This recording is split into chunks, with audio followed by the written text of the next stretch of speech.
This is Rob Tebbutt for Boxing Social in association with Betfred. Delighted to be joined for the first time by Caroline Dubois. We're down here at McGuigan's gym in London. Caroline, first time we've done this, hopefully not the last. How are you doing? Happy New Year. Thank you. Very good, training hard, so hopefully it is a very good New Year, so yeah. Hopefully so. What did you get up to over Christmas? Did you get anything? Were you training? What were you doing? To be honest, we were just training, ticking over. We did have a little, a few days off, a few days rest. Over the holidays, but as soon as it was over, back in the gym and just training hard.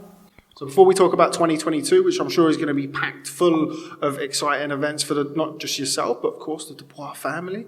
Let's talk about 2021. Briefly spoke about it before we turned the camera on. Your Olympic experience, unfortunately, didn't go the way that you wanted it to go, but ultimately, what a brilliant experience to go out there and compete with those top girls.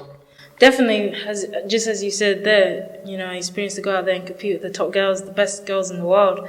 And to be honest, that was all it was about. It was about competing amongst the best and seeing how good I was. And just going out there and fighting the best in the world at my, I'm 20 years old. At the time, I was 20. And they were, Kelly Arrington was 36. That Thailand girl was 29.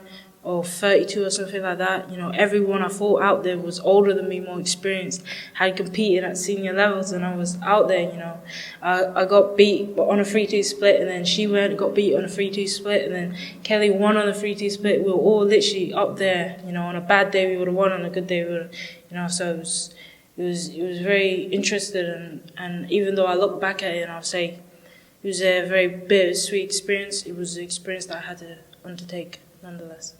Absolutely, and I think that's a very healthy way to look at it. It was a real great learning experience, and now set you up for life as a professional. Of course, you've signed now with Sky and Boxer. Something that I've just said to Hassan and Adam, of course, your promotional stablemates as well as obviously the gym stablemates. Really great opportunity now to be working with Sky and Boxer, kind of like a fresh start. Definitely, they're just coming on, they're building their own stable, they're building their own resume of fighters. They've picked up a good few people, from the Olympics, Fraser Clark, me, and some other people coming along. And, they're building something, and we're part of that, something new. And it's always interesting to be the beginners and be the people who are just going to kickstart this thing, and hopefully we can take it to new levels.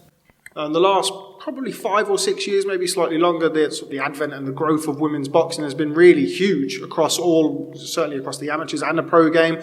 You've now come into it, arguably the best time that you could possibly come into professional female boxing. Must be such a great opportunity, so exciting for you to get that.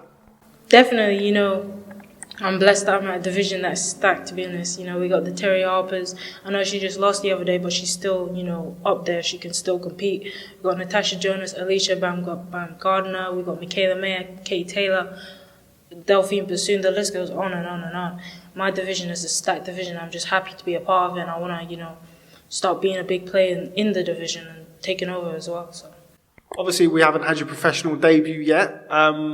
Let's talk about that first. Are you excited for that? You curious? I'm always interested to hear what people's thoughts are ahead of their professional debut. Obviously, with somebody such as yourself, who's so established as an amateur as well. Definitely, I'm excited. I'm buzzing, and I'm training very hard for it. And I can't wait to just go out there and perform and just, get a taste of what it's all about. Boxing without the hiccup, boxing with the small gloves on, boxing in more than 3 rounds. It's going to be cool. Obviously, the pros is 2 minutes instead of 3 as the amateurs, and that itself is going to be interesting. And we've been sparring a lot, we've been training very hard, so it's going to be fun, and I just can't wait to go out there and start stamping my knee down and just putting myself out there, so it's going to be interesting. One of the things I always like to talk to sort of seasoned amateurs or people who have had success in the amateurs is obviously the transition from the amateur to the pros. You've got yourself a very pro trainer. Shane has a very pro way of training. How quickly do you think you'll be able to make that adjustment and adapt from the amateur to the pro style? I think in female boxing, it's a blessing and it's a curse at the same time. But because there isn't so much depth, if you're at a certain level, there's only one way you can go. You got to move very quickly. And if you're good, you sort of push yourself out there, because unfortunately we don't have that depth of you fight the the beginners, the journey women, and then you go and fight the next level, and then you go and fight the next level. And it's like journey, and then it's boom for a title. So if you're good, you're going to have to start competing amongst the best very soon. And I think it's a blessing and it's a curse depending on your ability. So I just want to go out there, see how good I am, start competing and start making a name for myself. I'm excited to do that. How have you found working with Shane? Of course, your brother Daniel has been part of the gym for a while now. I know you were in and around the gym at the same time, kind of the start of Daniel and Shane working together. How have you found working with him? What sort of bits and pieces have you been learning?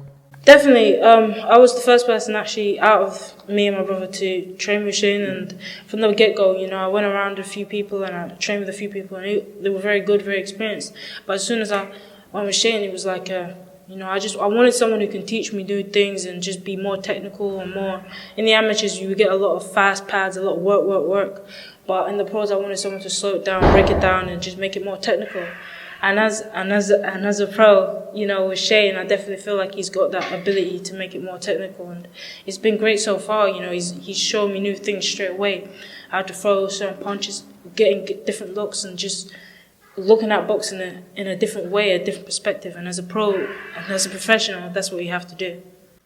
I was just going to talk about your stablemate Ellie Scott, who just came in and left.